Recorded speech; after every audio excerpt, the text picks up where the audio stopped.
Bueno, lo prometido, uno de los personajes periodísticos más importantes del día, porque esta mañana se conoció la información del tema de que habíamos sido excluidos del ranking de las pruebas PISA, el ministro de Educación Esteban Burri, al que le agradecemos que se haya hecho un ratito por haber venido. Bueno, la primera conclusión, yo decía recién en la columna, usted decía que era un error grave metodológico. ¿Por qué saca la conclusión de que no hubo una intención de mentir y de ocultar cosas? Seguramente usted tiene mayor información al respecto, por eso le pregunto. Porque es bueno que la gente sepa, no es que nos enteramos hoy, como el resto de la gente, sino que el organismo que implementa la prueba PISA, que es la OECD, nos avisó en abril ya que teníamos un problema con la muestra. Al enterarnos de esto, sabiendo lo que es para la Argentina, que no esté en un ranking al cual ha pertenecido durante muchos años, empezamos a hacer la averiguación interna y externa. Entre otras cosas, enviamos la muestra a 2 organismos internacionales diferentes especializados en el tema de estadística. Ambos organismos coinciden en que la muestra no era comparable, por lo tanto, la OECD tenía razón. Y ahí empieza una negociación. Faltaban 3.000 escuelas, ¿no? Eso es lo que pasa. Faltaban 3.096 para ser muy preciso. En lugar de mandar una población de 13.000 escuelas, que era lo que deberían haber hecho, se mandaron 10.000 escuelas. Esto lo que hace, al reducir la población inicial, claro, la muestra no es válida. Y además está específicamente puesto en las reglas de la PISA que la cobertura debe ser de al menos el 95%, eso no se cumplía y por eso la OECD nos saca el ranking.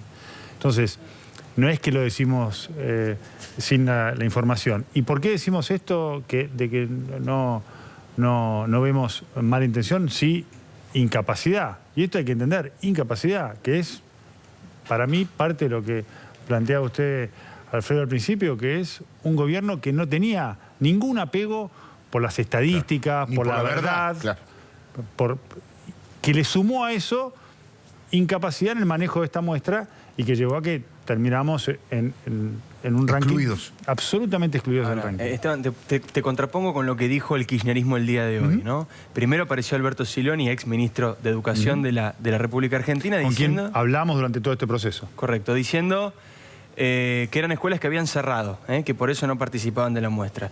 Y después otro sector del kirchnerismo, tal vez más por lo bajo, se le va a decir, no, lo que pasa es que el gobierno pidió que dejaran afuera a la Argentina porque iba a dar que mejoró la educación durante el último periodo de Cristina y no querían que se viera eso. Primero, vamos para el primer argumento. Cuando enviemos la muestra para la evaluación 2018, la PISA se hace cada 3 años, la próxima es en 2018, volvemos a las 13.000. Entonces, ¿qué pasó en el medio? ¿Desaparecieron 3.000 y volvieron a aparecer de repente? No. O sea, ustedes ya tienen la lista que van a mandar 2018 y son 13.000. Sí, y esto lo dice la OECD, además, porque esto es importante. No es que es un capricho de Bullrich o el presidente Macri me llamó, che, bajá, sacalo del ranking. No funciona así el mundo. Algunos deben creer que funciona así, pero no funciona así el mundo. Hay que ser serios. Uno o respeta las reglas o no las respeta. Cuando no las respeta, en el mundo te dicen, che, no las respeta. Acá puede ser que tengas un juez amigo o lo que fuera. Afuera del mundo no. Entonces, acá no respetamos las reglas. Y eso es grave. Y lo tenemos que entender, porque es parte de lo que nosotros tenemos que reconstruir como sociedad. El respeto a las normas. Sin duda. No echarle la culpa a un tercero. Y voy al segundo punto, que esto de por lo bajo. Nosotros no dijimos nada, al contrario. En algún momento PISA no quería ni siquiera publicar las escuelas que lo hicieron. Y eso hubiera sido injusto, porque acá no hay un cuestionamiento al sistema educativo argentino. Hay un cuestionamiento de los funcionarios argentinos que cometieron el error con la muestra. Entonces, el esfuerzo que hicieron esos maestros está en la evaluación. No es comparable, por lo tanto no está publicado en el ranking, pero si uno quiere analizar, está en las evaluaciones. Esta es la que quiero hacer, dejar bien claro. Acá no se cumplieron las reglas y en el mundo eso tiene consecuencias, te sacan de la cancha. Ahora, hoy estuve analizando con Alito Guadagni en la radio la herencia que ha dejado en el plano educativo más de 12 años de kirchnerismo con algunas inequidades realmente brutales. Y un dato que es brutal, que mucha gente no lo sabe, y yo me enteré por Alito Guadagni, que es la matrícula de la escuela pública. Desde que se generó la ley de educación, fue aumentando todos los años, algunos años más, otros menos. Siempre más gente y más matrícula en la escuela pública. Hasta el año 2003, que asume el kirchnerismo, todos los años fue bajando la matrícula pública. Se llenan la boca hablando de la educación pública y en realidad han logrado que muchísima gente, por los paros, por infinidad de situaciones, se vayan a la escuela privada, a las escuelas baratas, a las escuelas parroquiales, a las escuelas religiosas. Quiere decir que han hecho todo lo contrario a lo que han pregonado. También en educación. También en educación. Es que se ha tratado de construir, como se construyó un relato en otras cosas, también se quiso construir un relato en la educación. Y recién hablábamos un poquito de lo visible y lo invisible. A veces uno cree que la educación no es visible. Entonces que podés construir una fantasía de que la educación está bien cuando no está bien. Pero la educación es visible, Alfredo. La pobreza es mala educación. El progreso social es buena educación. Esa es la visibilidad de la educación. La buena educación es empleo. La mala educación es desempleo. Es muy visible la mala educación. Por eso, cuando Pero Bullrich, estuvieron todo el último tiempo diciendo que nunca se había invertido tanto en toda la historia, 3,5 puntos del PBI invertido en educación. ¿Eso qué pasó? ¿No se invirtió mal? ¿Se lo llevaron para otro lado? ¿Qué fue lo que pasó? Yo creo que fue una gran ley, la ley de financiamiento educativo, que aumentó el financiamiento. Sí. Ahora, ¿importa en qué invertís? Por supuesto que importa en qué invertís. Se invirtió mal. Entre otras cosas, y esto salió también en los diarios, por ejemplo, por las computadoras de Conectar Igualdad. Estamos empezando ya el proceso de compra de las nuevas computadoras de Conectar Igualdad. 600.000, ¿no? Vamos a pagar un precio alrededor de $240. Se compraban a $440. Ustedes pagan hoy $240. Vamos a pagar alrededor de $240 por algo que se pagaba $440. Entonces, se invirtió mal, se invirtió mal.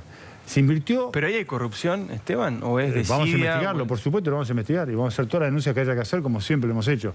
Pero este año, cuando abrimos la licitación de las computadoras, que venía el año anterior, que en realidad la hacía el ANSES, con Emilio Basavilbaso, abrimos la licitación, $520 de precio nos pone.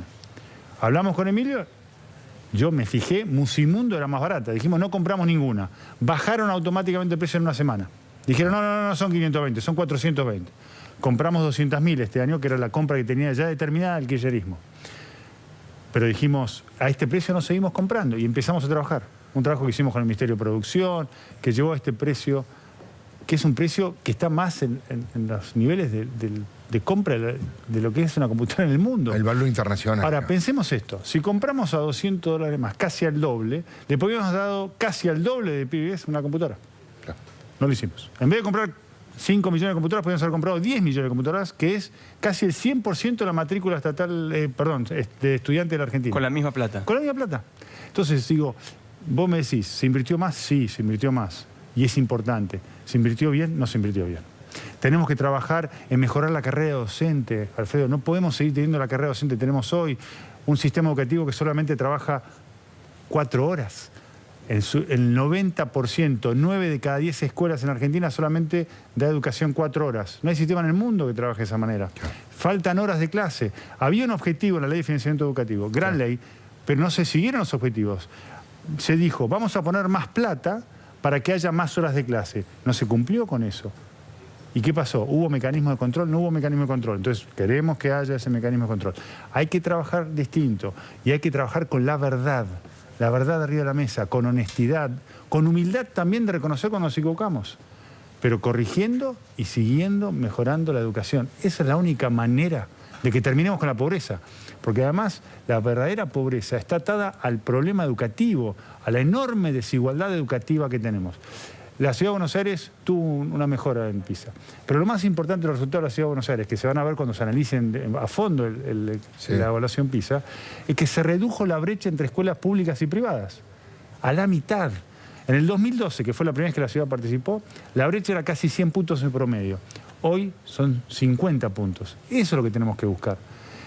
Que se acerque la escuela estatal para que los padres la elijan, en lugar de elegir la privada. Claro. ¿Por qué? Entre otras cosas porque en la ciudad, en conjunto con los gremios docentes, terminamos con los paros.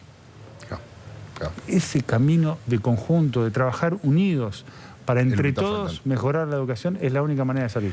Ministro Burri, le agradezco que haya venido en un día tan especial donde todo el mundo lo estaba requiriendo por estos temas, que haya venido aquí a este programa, ha sido realmente muy amable. Muchas gracias a ustedes. Muchísimas gracias.